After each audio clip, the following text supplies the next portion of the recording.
Welcome back, everybody. It's 9/12. As of October of 2021, there were nearly 1,500 children under state guardianship, and many of them are waiting to be adopted. For nearly 4 decades, KSTP has partnered with MinAdopt. It's an organization built to strengthen Minnesota's adoptive, foster, and kinship families. You may remember the Thursday's Child series, which has since evolved into the Kid Connection segments that you see on Twin Cities Live. So the team at Minnesota Live wants to do our part to make sure there are 0 kids waiting, and Wendylee Raun is the Education Program Coordinator from MinAdopt. She joins us now in the studio. Wendylee, thanks for joining us today. Thank you for having me. Good to see you. Thanks for making the trip. In the snow, a little bit of it. Always glad to share the news about MinAdopt. Well, let's start with numbers. How many children are currently waiting to be adopted in Minnesota?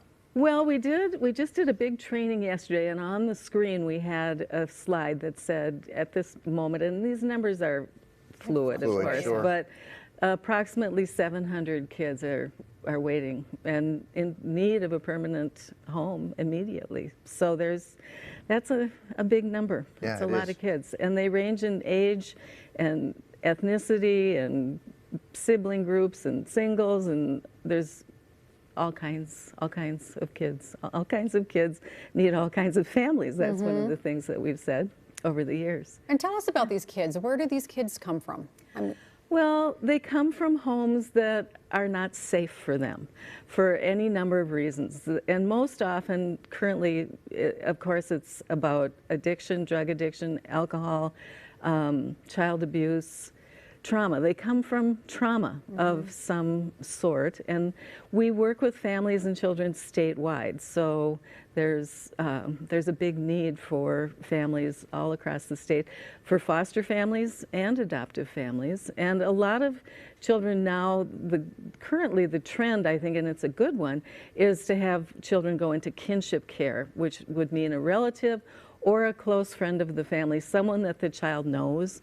I've worked with kids over the years that have gone into a kinship situation with their teacher when they're teenagers and they're waiting and nothing is happening for them. So they come from trauma. Is the ultimate goal, to get kids back with their families, often cases? Yes, the goal of foster care is to reunite families and to provide families with services that will create an atmosphere of safety in the home.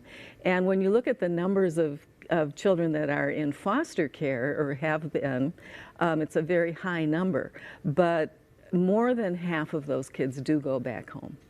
Okay. So you have a program called 0 Kids Waiting. Why don't you tell us a little bit about that? Well, 0 Kids Waiting is kind of a clever name that we came up with a while back, and it's about raising awareness of the number of waiting children, educating people about what the situation is. There are a lot of misperceptions about foster care, about children being in foster care. People think, oh, they're bad children, that's why they're in foster care. No, that's not the situation. The situation is that they have come from a place where they weren't safe. So we're raising awareness about that. Part of 0 Kids Waiting is we have what's called the State Adoption Exchange matching tool, where families who want to adopt and have a home study are matched digitally, or whatever you want to call it, with children whose parental rights have been terminated and they're waiting to be adopted. That's one of the long time, that was sort of the birth of MinAdopt way back when it was Minnesota Adoption Resource Network.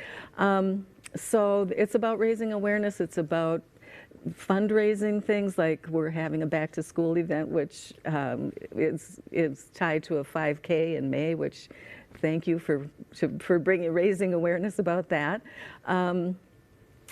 It's 0 Kids Waiting. Yeah. Tell us a little bit about the challenges that you guys face. I mean, I think about it, and I would imagine you have more kids than there are families. So I would imagine a recruitment of families. Like, how do you recruit a family to take in a foster child? Because as a parent, I mean, you love your children, and the idea of loving a child and coming in and then sending them back into an environment with their family, while fabulous, I mean, that hurts your heart too a little bit. Yeah. There are so many layers to adoption and foster care that oftentimes, if somebody asks me what I do and I say, oh, I say I work in adoption, it's like, oh, that's such a happy thing.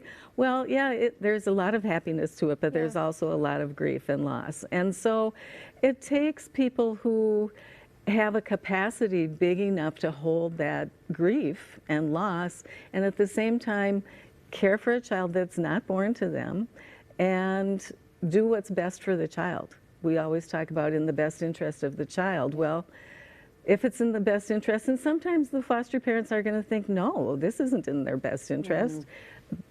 But there are statutes, there are laws. It's a very, it's a complex thing, but that's why we provide education and training and support for help families. people navigate their way through it. Right. So we mentioned at the beginning of the show that there was a effort underway to help get some of these children $200 shopping sprees. Yes. So can you, before we're done, can you explain how folks can help with that?